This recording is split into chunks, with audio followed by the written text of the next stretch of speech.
gusto nyo talagang magluto. Hindi naman kailangan marunong ko na agad magluto para magluto kayo. Kahit na from scratch, kahit na itlog pa lang, hindi nyo na kaya magluto. Try nyo lang, pero yung pagbibigyan nyo sila mo. So, yun lang yung motivation mo, mag-work yun. Kasi doon lang naman din ako nag-start. It's the love for cooking. Oo. Saka yung kung happy ka naman sa food, di ba? Kung mahilig ka rin naman kumain, kahit kasi try mo lang din para din mas ma-appreciate mo ba? Tapos na-inlove ka pa sa food. At saka totoo daw po yung kapag dapat masaya ka while cooking kasi nakaka-apektuhan ng cooking mo kaya hindi okay yung... Totoo yun. Super totoo. Ikaw na experience mo yung pag-vegan. Oo. Ako yun, na-feel ko yun. Akala ko dati. Dahil memorize ko na. Alam ko na yung tansyahan ng kung ano ilang lata ng ganito, ilang milligrams ng ganito. Kumbaga, kapado mo na kahit kapagin. Pero pag wala ka sa food, May binigay daw sa teacher sa inyo kahapon, sa inyong Friday. Hindi mo sinasabi na naman sa akin. Nasabi ko nga sa'yo, yung bago. shark Oo. fin, Dadalhin sa akin na yun. Teacher na ka tapos dadalhin mo. Pinamahan mo ba?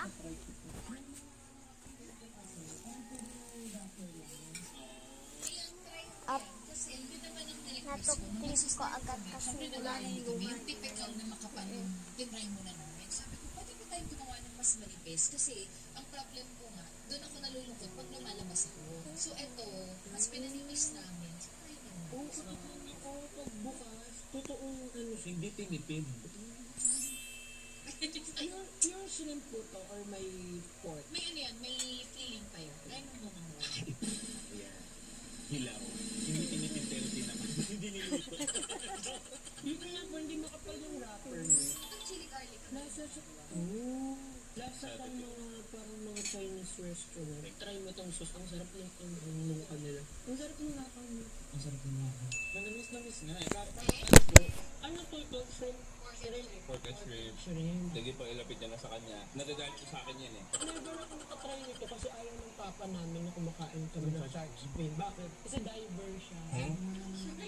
Totoo po bang sharks yan? Hindi naman eh. Gawa-gawa talaga. Ano ba yung papa ko?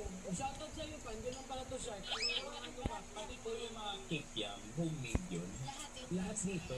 Yung chicken feet pala gusto ko i-try. Favorite niya po yung chicken feet. Dahil yung pagka... Ng Chinese Alam kitchen mo, lang.